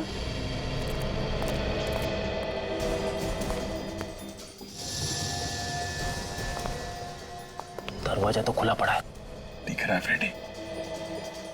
अच्छा हुआ दरवाजा खुला है। आज मैं दरवाजा तोड़ने के मूड में नहीं हूँ, नहीं तो दरवाजे के टुकड़े टुकड़े हो जाते। आवाज मत करो।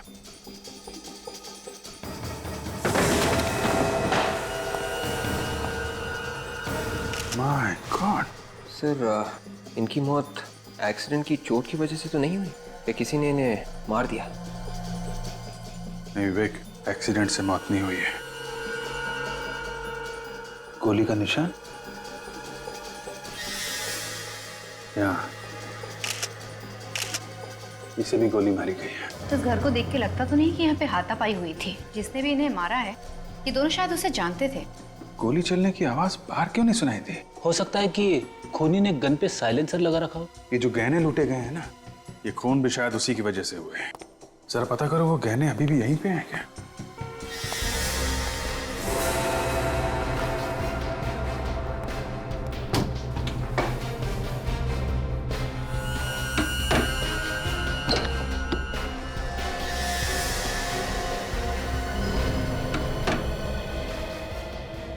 सर, आगे ये देखिए सर, जैकेट्स, मास्क्स, ग्लव्स और नकली गन्स। शायद रॉबरी करने के वक्त इन लोगों ने इन्हीं चीजों का इस्तेमाल किया होगा सर। सर, गहने यहाँ है सर। सारी की सारी ज्वेलरी वैसी की वैसी है। ज्वेलरी वैसी की वैसी? तो फिर इनका खून क्यों हुआ? ये कोई सीधा साधा रॉबरी का केस नहीं है। पहले ज्वेलरी शॉप में रॉबरी हुई, वॉचमैन का खून हुआ, फिर इन लुटेरों का एक्सीडेंट हुआ, वहां पे ड्राइवर का खून हुआ, और अब इन दोनों का खून। और गहने वैसे के वैसे ही है। सर, मेरा दिमाग घूम गया सर। यार फ्रेडी, जब दिमाग चलाने का टाइम आता है तो तुम्हारा घूमने लगता है। तुम जाओ बाहर जाके हवा खाओ यार। अरे सर, ये हवा खाने की बात नहीं है, ये केस कुछ ज्यादा ही कॉम्प्लिकेटेड हो गया है। थैंक यू फ्रेडी, तुमने बताया कि ये केस कॉम्प्लिकेटेड है, नहीं तो हमें तो पता ही नहीं था। जिस किसी आदमी ने ये रॉबरी का प्लान बनाया है, ये सारे खून उसी ने किए हैं। जो जो लोग उसके साथ मिले हुए थे, एक के बाद एक वो उनका खून करता जा रहा है।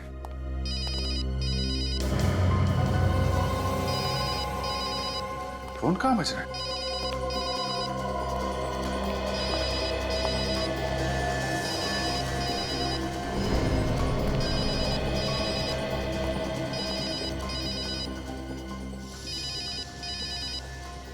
ये रहा फोन सर, शायद इन लुटेरों में से किसी का होगा। उठा लो। स्पीकर फोन पे डालो और सुनो, स्टाइल से बात करना। हेलो। हेलो, कौन बोल रहा है? मैं कुणाल बात कर रहा हूँ। तुम्हारी आवाज को क्या हो गया? वो बर्फ का गोला खा लिया था, गला बैठ गया। सुनो, लोहा गर्म है, आज रात को हथौड़ा मार सकते हैं। कौन सा हथौड़ा? अरे बेवकूफ, आज रात को हम रॉबरी कर सकते हैं। ऐसा मौका फिर नहीं मिलेगा। रॉबरी? एक और रॉबरी? रॉबरी की बात सुनते ही तुम्हारी हवा क्यों निकल गई? नहीं, अभी तो एक रॉबरी की थी, इतनी जल्दी एक और रॉबरी? अच्छा ये बताओ, मेरा नाम क्या है? तुम्हें अपना नाम नहीं मालूम? मुझे तो पता है, पर तुम्हें पता है क्या मेरा नाम? नहीं, वो हेलो। कट गए। किस नंबर से फोन आया? लैंडलाइन का नंबर है सर, 1792340093। विवेक, जरा पता करो कहाँ का लैंडलाइन है। Yes sir. अगर इस लड़की ने रॉबरी के लिए इन लोगों को फोन किया है तो इसका मतलब वो जानती नहीं है कि इनका खून हो गया है कौन वो लड़की?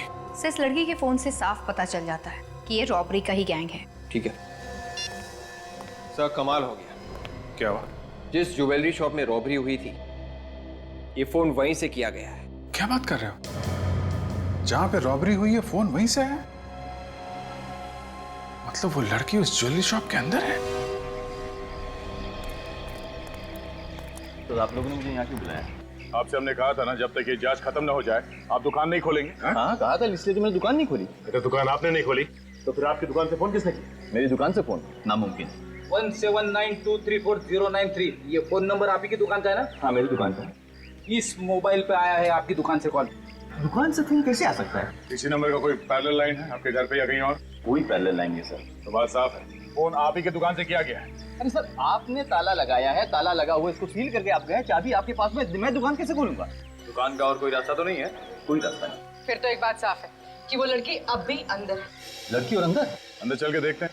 दूध का दूध और पानी का पानी हो जाएगा। लेकिन ताला खोलो। आइए सर, देखिए कोई भी नहीं है यहाँ पर। टेलीफोन एक्सचेंज वालों ने आपको गलत इंफॉर्मेशन दी है। इसी दुकान का नंबर कुणाल के मोबाइल फोन पे साफ साफ दिखाई दे रहा है। फोन यहीं से किया गया है। फोन अगर यहीं से किया गया तो फिर लड़की कहाँ है? वो अभी पता चल जाएगा, ढूंढो।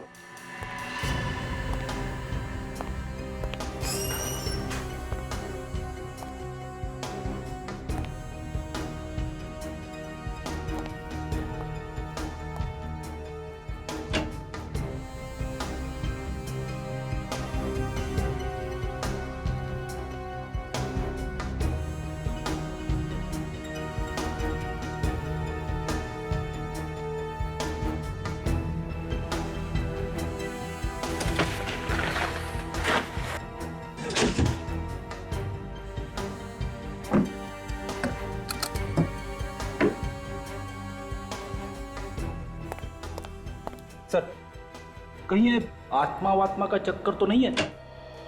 शायद इस दुकान में किसी लड़की की आत्मा कह दो।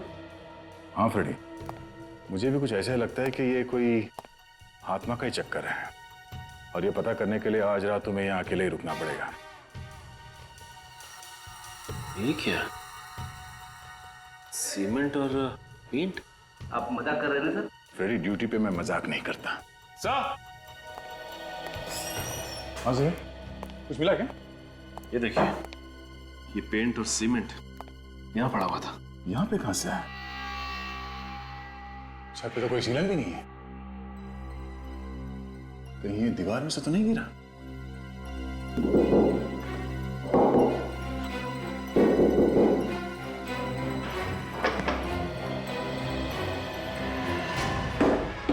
Oh my God. सुदाम, ये क्या है? पता नहीं सर, ये मेरी शॉप की दीवार पे छेद कैसे हो गया? तुम्हारे दुकान के इस दीवार पे इतना बड़ा छेद हो गया, तुम्हें मालूम नहीं किसने किया है? देखते हैं इस दीवार के उस तरफ क्या है।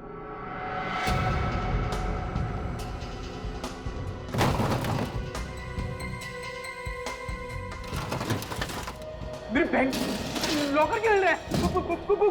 भूत है क्या कोई?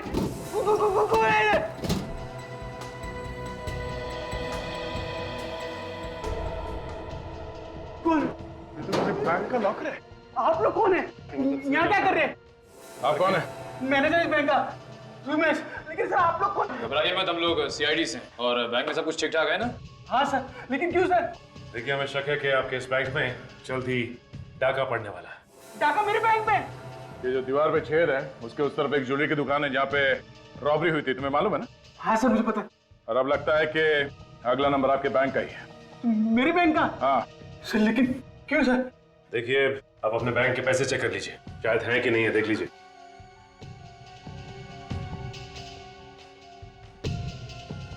एक बात समझ में नहीं आ रही सर, किसी ने ये छेद रुदान की दुकान के अंदर से किया है या बैंक के अंदर से? सर, मेरी बैंक से कोई इस दीवार को छेद क्यों करेगा सर? सर, मेरी बैंक का लॉकर का दरवाजा हमेशा ताला रहता है उसमें सर। सर, अगर मेरी बैंक में से किसी ने इस दीवार पे छेद किया होता है सर इस लॉकर से कुछ ना कुछ तो लेके गया होता है ना सर। रमेश जी, दीवार पे छेद किसने किया वो हम लोग ढूंढ लेंगे। बदमाशों को ढूंढ निकालना ही हमारा काम है।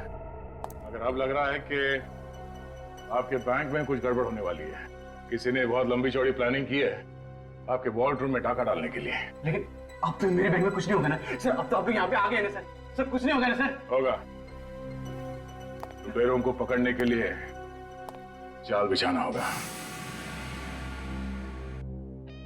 अभिजीत, ये काम अच्छा हो गया। अपने हिसाब से जो कैमरास फिट किए बैंक में और ज्वेलरी शॉप में।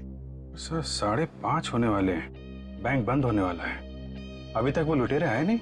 आएंगे आएंगे अभिजीत, लगता है बैंक बंद होने के बाद नहीं आएंगे ये लोग। सर, हमारे ऑफिसर दोनों जगह पे हैं, ज्वेलरी शॉप पे और बैंक पे। एक एक आदमी पे नजर रखे हुए हैं। रेडी, अपनी आंखें और कान अच्छी तरह से खुले रखना। बिल्कुल खुले। मैं हमेशा चौकन्ना रहता हूँ। रेडी के होते हुए यहाँ कोई रॉबरी नहीं कर सकता। गुड, अपनी पोजीशन ले लो।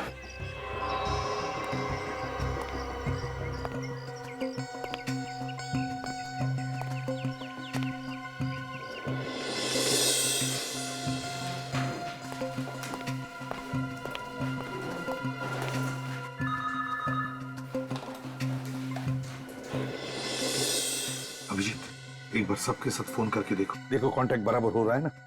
हाँ। अदय, सब ठीक है? अभी तक तो सब कुछ ठीक है। एक बार वो बाकी के लुटेरे हाथ लग जाए तो हलवा मत बना देना यार। नहीं, हलवा नहीं बनाऊंगा, मगर अगर आ गए तो अपने पैरों पे वापस नहीं जाएंगे वो लोग। हो कहाँ पे तुम? यहीं बैंक में हूँ, एक कोने में खड़ा हूँ। ठीक है सचिन।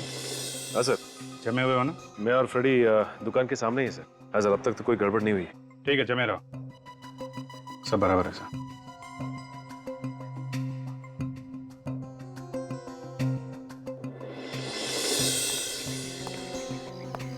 मुझे एक आदमी दिखाई दे रहा है। हाँ, देख रहा हूँ। ये दुकान के पास जा रहा है। ए, रुक जा, रुक जा। ये क्या किया अभी अभी तूने? ये मैंने नहीं फेंका। क्या मजाक कर रहे हैं? मजाक? रॉबरी करने हैं? रॉबरी? पागल हो गए क्या साहब?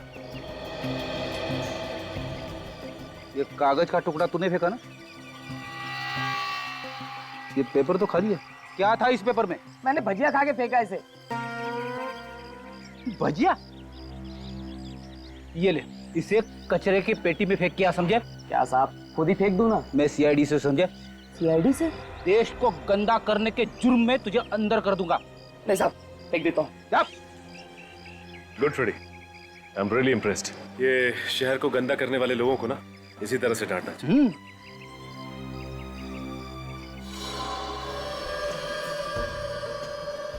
सर, कहीं ऐसा तो नहीं कि हम लोग यहाँ नजर गड़ाए बैठे हैं और वो लुटेरे कोई और बैंक लूटने की तैयारी में हो?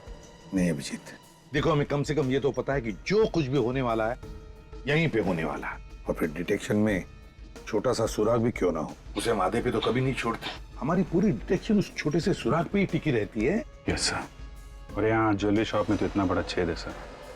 हाँ, लेकिन अभिजीत वो फोन कॉल भी तो है जो फ्रेडी ने उस लुटेरे के सेलफोन पे सुना था, उस लड़की का। उसमें वो कह रही थी ना कि लूट की पूरी तैयारी हो चुकी है। Yes sir.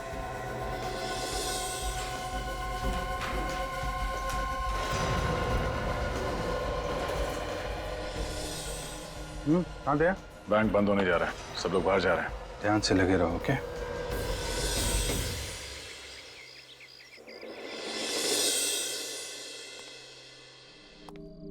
ये लुटेरे लोग भी ना कभी टाइम पे नहीं आते। अरे हमसे सीखना चाहिए कैसे टाइम पे आना है। मच्छरों के अलावा कोई भी नहीं है यहाँ पे। रेडी, कोई ना कोई तो जरूर आएगा, कभी भी आ सकते हैं वो लोग। हर जगह नजर रखो।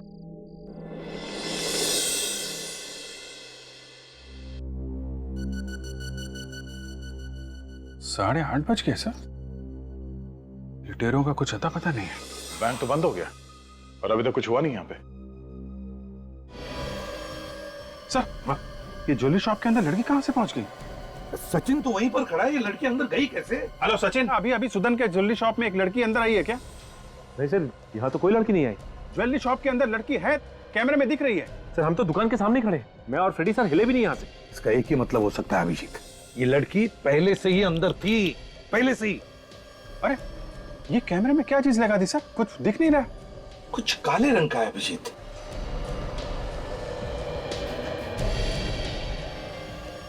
सर ये तो बैंक के वॉल्ट के अंदर ही है। अभिजीत, लगता है ये वही लड़की है जिसकी बात फ्रेडी ने सुनी थी उस सेल फोन पर। लगता है ये बैंक के अंदर के सारे रास्ते जानती है। सर ज्वेलरी शॉप के अंदर जो होल बना हुआ था ना, वहां से कूद के गई होगी। हाँ। अरे सर, इस कैमरे पे भी लगा रही है। ओह माय गॉड, कुछ नहीं दिख रहा है सर। फोन करो। हेलो दया, बैंक के अंदर एक लड़की है। लड़की? हाँ, जल्दी देखो उसे। मैनेजर साहब, जल्दी आइए, वॉर्डरूम खोलिए जल्दी। सर जल्दी वॉर्डरूम खोलिए आप। सर हुआ क्या है? रेडी, ये कैसे हो सकता है? क्या पता। उनका कहना है कि कोई लड़की यहाँ से घुसी। सर हुआ क्या, बताइए तो सर। आप पहले वॉर्डरूम खोलिए प्लीज, जल्दी। जी सर। आइए सर, आइए। वो लड़की कहाँ गई? हाँ? वो लड़की वॉर्डरूम में आई थी। ये सर सोने की बिस्किट गायब है। सर मेरी नौकरी खतरे में पड़ जाएगी। सर देखिए, ताला तो वैसे का वैसे ही लगा हुआ है, लड़की यहाँ से नहीं गई सर। ये चक्कर क्या है? कल बंद दुकान में से फोन आया था और आज इसे बंद दुकान में से वो लड़की वॉल्ट में चली गई बैंक के। खोलो जल्दी।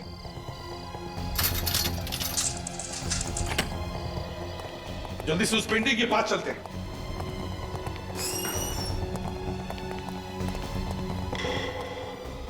ये देखिए सर, पेंटिंग यहाँ रखी है, यहाँ से गई है लड़की।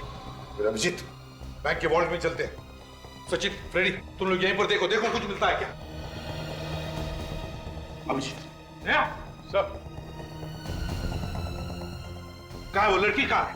सर वो लड़की इस वॉर्ड रूम में कहीं भी नहीं है सर, और वो गोल्ड बिस्किट्स भी गायब है लॉकर में से।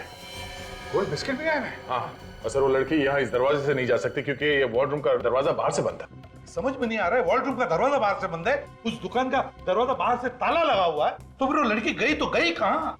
और तो और वो जानती थी कि हम उस पर नजर रख रहे हैं, इसलिए उसने हमारे कैमरा पर काला रंग लगा दिया है।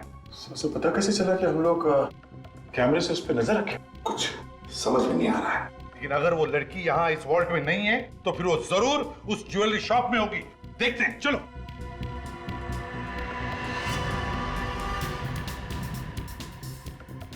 सब जगह देख लिया सर, लड़की कहीं पे नहीं है। ऐसे कैसे हो सकता है? वो लड़की ना बैंक के वॉल्ट में है, ना यहाँ ज्वेलरी की दुकान में। तो गई कहाँ? हाँ सर, उससे भी बड़ी बात ये है कि बंद दुकान के अंदर वो लड़की आई कैसे? निकलो, यहाँ आई नहीं, वो पहले से यहाँ पर थी, छुपी थी वो। अभिजीत, इस लड़की का राज उसी बात से जुड़ा हुआ है। आपका मतलब है उस नकली गन वाली रॉबरी से? हाँ, नकली गन वाली रॉबरी से। हमें रॉबरी का फुटेज फिर से चेक करना चाहिए। सचिन, फुटेज दिखा।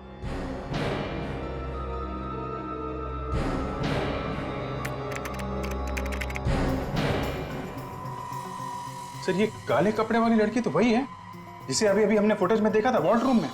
हाँ अभिजीत, ये तो वही लड़की है। सचिन, जूम करो उस पर। अब देखते हैं क्या करने जा रही है ये लड़की तो इसी कमरे की तरफ आ रही है। मैंने कहा था ना अभिजीत, इस लड़की का सारा राज इस रॉबरी से जुड़ा हुआ है।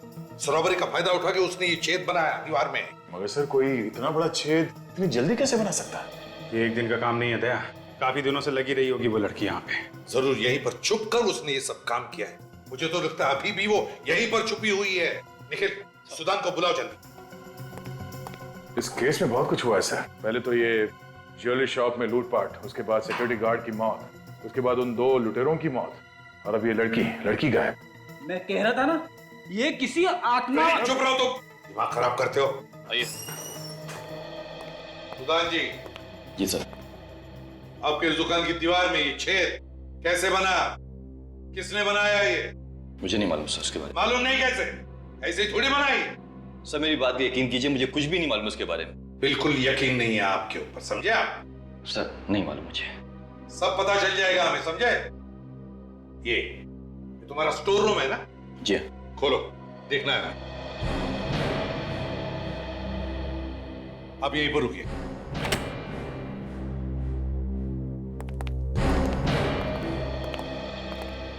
सचिन, अच्छी तरह से चेक किया था ना?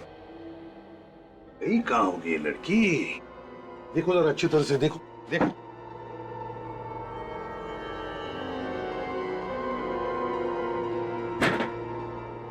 अब सोफे के उधर देखो।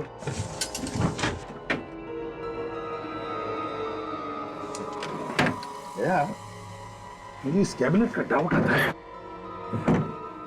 देखो जरा इसे।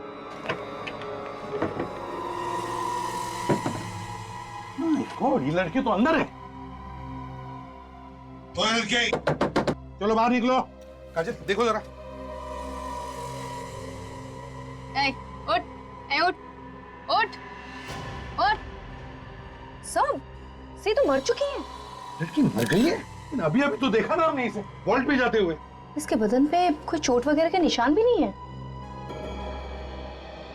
क्यों सुदान जी, ये लड़की यहाँ कैसे आई? कौन है ये लड़की? सर मुझे नहीं मालूम उसके बारे में, इस लाश के बारे में मुझे कुछ भी नहीं मालूम सर। और ये दुकान का स्टोरेज रूम है ये। कौन है ये लड़की? सच सच बताओ। ये लाश यहाँ कैसे आई मुझे नहीं मालूम सर। एक बात कहूँ, ये काम किसी और का नहीं, ये तुम्हारा ही काम है। नहीं साहब नहीं। तुम्हारा नहीं है तो फिर तुम्हारी दुकान के किसी आदमी का है। कैबिनेट स्पेशली बनाया गया है ताकि तुम ये सब कर सको। क्यों? मैं अपने ऑफिस के सारे फर्नीचर बनवाए सर, लेकिन ये कैबिनेट नहीं बनवाए मैंने। सर ये कैबिनेट भी उसी दुकान में बना होगा जहाँ पे बाकी के फर्नीचर बने हैं। कहाँ पे बनाए सब फर्नीचर? आप ये देखिए, अगर आपको पसंद आए तो मुझे बताइएगा।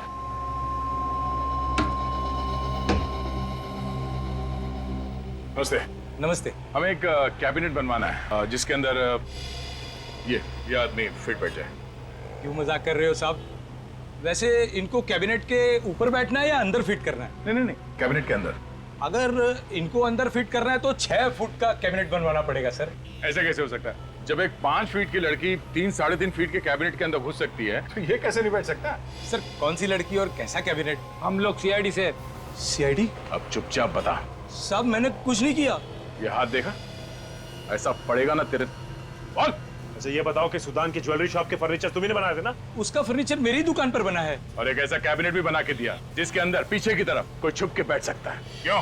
नहीं साहब, ऐसा कोई कैबिनेट नहीं बनाया मैंने। फिर किसने बनाया? साहब वो कैबिनेट जरूर कुणाल और हिमांशु ने बनाया होगा।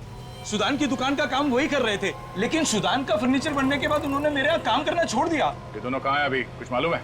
नहीं साहब, मुझे नहीं मालूम।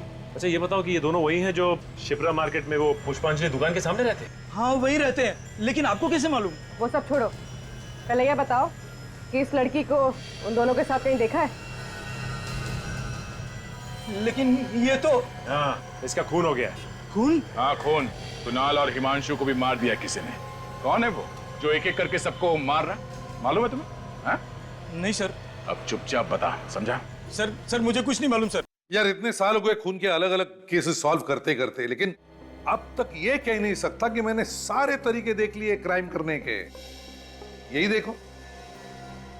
कमाल है, ये इस बॉक्स में इतने देर तक जिंदा कैसे रह गई? ये लड़की शायद कोई जिम्नास्ट होगी या सर्कस वगैरह में काम करती होगी, तभी इसके लिए इस बॉक्स में बैठे रहना इतना आसान होगा। अभिजीत, अगर इस लड़की के लिए बॉक्स में बैठे रहना आसान होता तो फिर इसकी मौत दम घुटने की वजह से क्यों होती बॉस? ये लड़की ये दम घुटने से मरी है? हाँ बॉस, सफोकेशन से मरी है, सफोकेशन से। क्योंकि ये लड़की इस बॉक्स में ढंग से सांस नहीं ले पाई, इसलिए इसका दम घुट गया और ये मर गई। यार सारंग तू क्या कह रहा है? ये लड़की कल से इस बॉक्स में छुपी थी जब लुटेरे घुसे थे उस ज्वेलरी शॉप में। अगर मरना था दम घुटकर तो कब की मर जाती? हाँ, सफोकेशन से आदमी कितनी देर में मर जाएगा? घंटे 2 घंटे में मर जाएगा ना। ये लड़की इसी बॉक्स में थी, इस बॉक्स से निकली, बैंक लूटा, वापस इसी बॉक्स में घुस गई।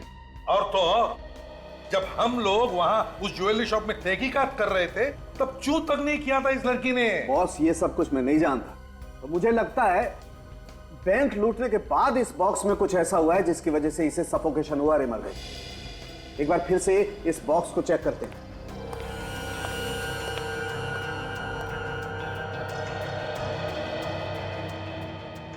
अरे बस देखो ये देखो, हाँ ये तो स्लाइडर है। लगता है इस स्लाइडर के जरिए वो अंदर सांस ले सकती थी। अरे ये तो बाहर से ही बंद हो रहा है। हाँ, मतलब किसी ने बाहर से बंद कर दिया तो हवा आने के लिए कोई भी जगह नहीं है। लड़की दम घुटने से मर जाएगी। अगर ये बाहर से बंद किया गया है तो एक मिनट,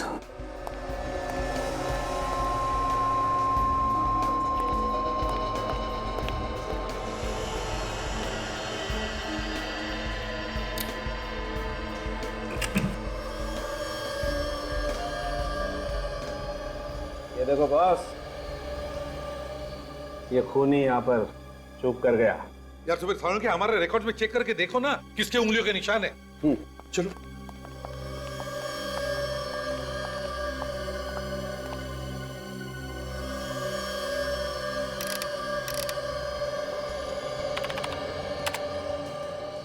ये देखो बॉस, ये माय गॉड, ये अरे कब तक मुंह सुजा के बैठा रहेगा संकेत? अरे मुझे मालूम है कि तेरी वो फेवरेट स्नाइपर गन तेरे हाथ से चली गई। अरे मेरे दोस्त देख इधर देख, इस वक्त हमारे पास इतनी दौलत है ना कि उस जैसी 100 गन मैं तेरे लिए लाके दे सकता हूँ। तू नहीं समझेगा यार, वो मेरे लिए सिर्फ एक गन नहीं थी सुधान, मेरी बच्ची थी वो।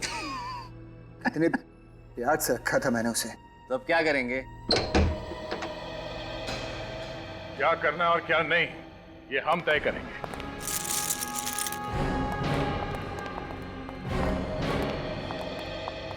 आप लोग? हाँ हम लोग। तुम्हारा भांडा फूट चुका है। भांडा फूट चुका है? मेरे कुछ समझ में नहीं आ रहा है। वैसे ये तुम्हारे साथ में कौन है? सर मालूम नहीं कौन है, ये घर में घुसाया और परेशान किया जा रहा है। अरे ये तू क्या कह रहा है सुधान? कौन है भाई तू? क्यों आ गया घर में? क्यों परेशान कर रहा है? देख सुधान, तू ठीक नहीं कर रहा है। तुम मुझसे इस तरह से बात नहीं कर सकते हो, मैं बता देता हूँ तुझे। 4 खून करके और ये सब ड्रामा करके तुम्हें क्या लगता है तुम बच जाओगे? 4 खून? ड्रामा? किस खून की बात कर रहे हैं आप? किस खून की बात कर रहे हैं?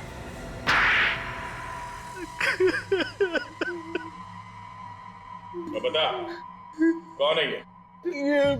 संकेत सर एक बहुत बड़ा शार्प शूटर है। हाँ सर, मैंने इज्जत पर से इसके वॉचमैन को गोली मारी थी। पैसों के लालच में आकर तुमने अपने ही वॉचमैन को मरवा दिया। वो वॉचमैन जो ईमानदारी से ड्यूटी करके अपने बाल बच्चों का पेट पाल रहा था, तुमने एक बार भी नहीं सोचा कि उसके परिवार वालों का क्या होगा? और तुमने पैसे की लालच में आकर हिमांशु, जिया और कुणाल को भी मरवा दिया। आप सच कह रहे हो सर, पैसों की लालच में मैं अंधा हो गया। मगर क्यों मारा उन्हें?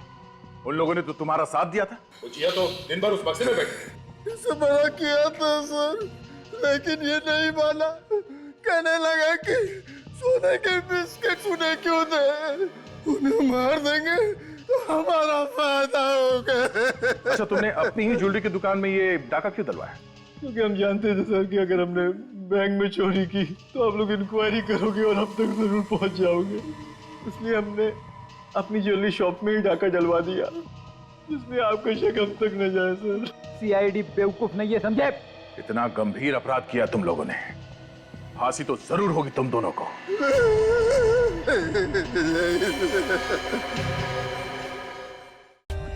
For more updates, subscribe to our channel, click the show links and enjoy watching the videos.